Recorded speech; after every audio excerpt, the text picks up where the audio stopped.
Estamos entrando no mês de dezembro, uma das épocas mais bonitas do ano, onde celebramos o Natal ou o nascimento de Jesus Cristo. Para os cristãos, ele é o Messias prometido por Deus desde o Antigo Testamento, descendente direto da linhagem do rei Davi.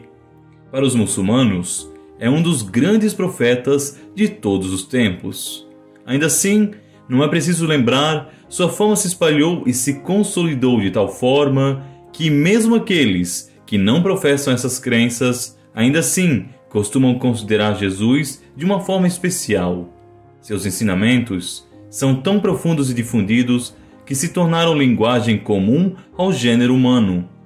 Parábolas como a da prostituta arrependida e a do bom samaritano ultrapassaram a prática cristã para se tornarem universais.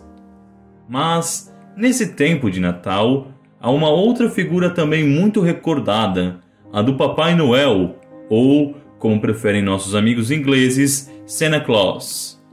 Não é novidade para ninguém que o Papai Noel tem sua origem numa figura muito venerada do catolicismo, o bispo e confessor São Nicolau de Myra, natural do que hoje é a Turquia.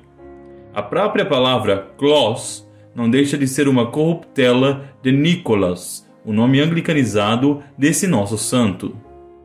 Mas você sabe a verdadeira história por trás de São Nicolau? E aqui não me refiro àquelas mais comuns, como do presente que ele dava às crianças. Estamos falando, afinal, de uma figura com uma biografia rica, um homem que viveu durante o final da perseguição aos cristãos e também viveu a ascensão de Constantino como imperador de Roma. Ficou curioso, não é verdade? Então já deixe o seu like e se inscreva no canal. A ligação de Nicolau com as crianças começa desde cedo. Conta-se que ele teria perdido os pais ainda na tenra infância. Diante disso, foi adotado pelo tio que tinha o mesmo nome e que era um bispo católico, para que pudesse assim escapar da orfandade e da pobreza. O sofrimento com o falecimento de seus entes mais próximos deve ter marcado profundamente o rapaz, a tal modo que grande parte de seu apostolado foi dedicado para defender os inocentes. A proximidade com o tio fez com que o rapaz se tornasse um religioso, até finalmente encontrar nesse caminho sua verdadeira vocação. Primeiramente, ele se tornou monge, peregrinando pelo Oriente Médio e visitando os lugares sagrados há muito guardados pelos cristãos. Jerusalém, Belém e tantas outras cidades por onde Cristo havia passado e vivido.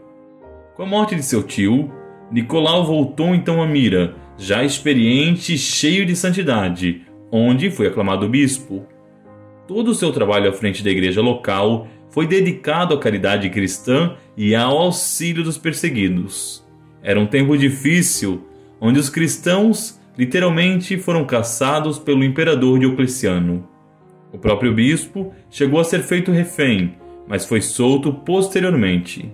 Para piorar a situação, uma crise de fome abundava na região de Myra e levava as pessoas a fazerem as mais terríveis coisas. Duas histórias profundamente conhecidas de Nicolau parecem remontar a esse período. Na primeira, é dito que um pobre homem tinha 3 filhas solteiras em idade de casamento.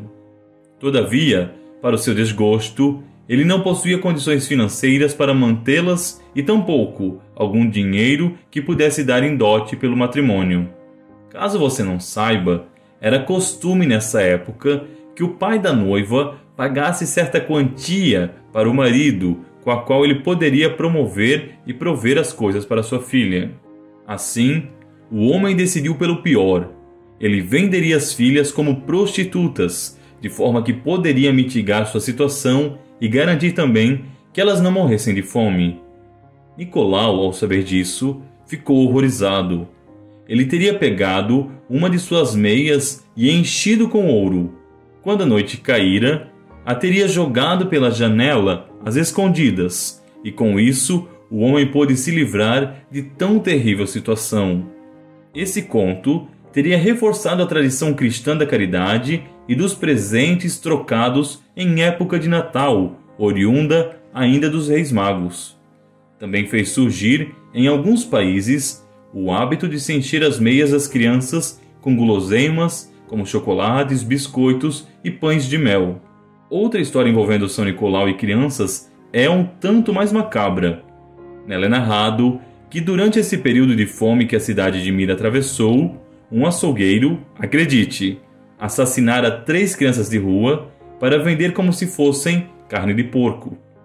O santo bispo peregrinava pela rua, atendendo os famintos e mitigando os doentes, quando foi tomado por uma visão do que tinha acontecido.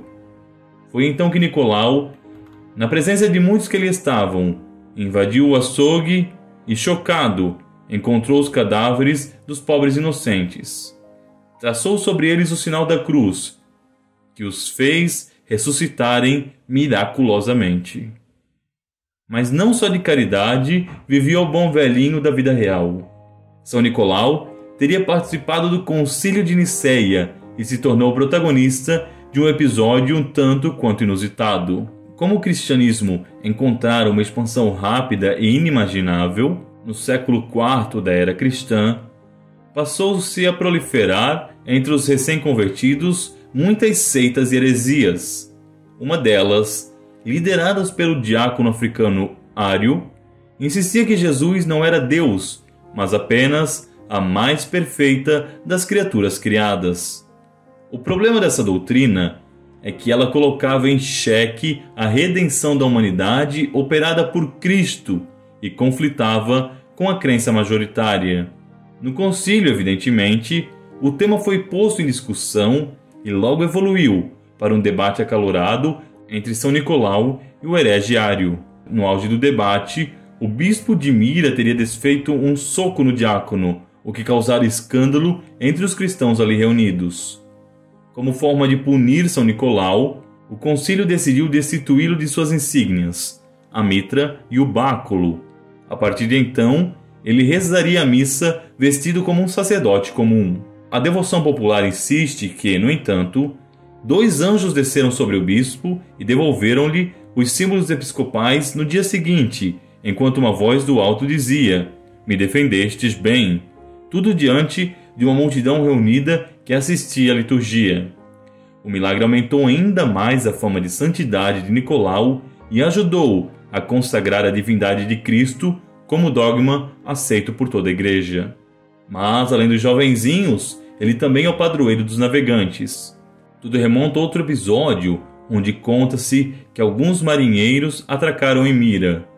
Nos navios, eles carregavam trigo que seria levado a Roma para cumprir ordens do imperador. Nicolau pediu que eles compartilhassem parte do carregamento com a cidade faminta, que ainda atravessava a fome seca, mas eles se negaram com medo de serem punidos pela falta da mercadoria. Diante da insistência do bispo e de sua afirmação que ele mesmo intercederia para que nada ocorresse com eles e por não quererem ofender um sucessor dos apóstolos, esses então aceitaram sua proposta. Que surpresa deles, ao chegarem na capital e notarem que, mesmo tendo tirado quilos e mais quilos do carregamento, o peso continuava o mesmo. Desde então, ele é venerado por todos os que navegam, enfrentando os perigos dos mares e dos oceanos. Além disso, Nicolau ainda é o patrono dos arqueiros, dos ladrões arrependidos, das prostitutas, dos cervejeiros, dos solteiros, dos estudantes e de muitas cidades e países, incluindo aqui a Grécia. Mas é preciso dizer, no entanto, que de início a devoção cristã costumava retratar São Nicolau como um homem sério, até mesmo carrancudo, com sua barba branca e seus paramentos episcopais vermelhos. Somente durante a Idade Média, e sobretudo no Ocidente, foi que essa ideia aos poucos se alterou. São Nicolau passou a ser tido na imaginação das pessoas como um homem que caminhava com seu cavalo branco, deixando presentes na véspera de Natal. Logo o cavalo foi substituído pelas renas, as janelas pelas chaminés e os paramentos do bispo pelo gorro, legado principalmente de países mais protestantes. Até mesmo o nome de Nicolau aos poucos foi apagado. Em seu lugar ficou o tradicional Papai Noel, essa personificação de histórias dickenianas e desses contos e fadas. No entanto, entendermos e buscarmos a história original é importantíssimo. São Nicolau foi, antes de mais nada, fruto de seu tempo e figura marcante de um cristianismo que vivia a transição entre uma religião perseguida e a crença oficial da nobreza. Homem de uma fé fresca, fervorosa, ainda pouco sedimentada apenas 3 séculos após o nascimento de seu fundador. E você, sabia disso tudo? Não? Então deixe nas respostas os seus comentários. E até mais, se Deus assim quiser.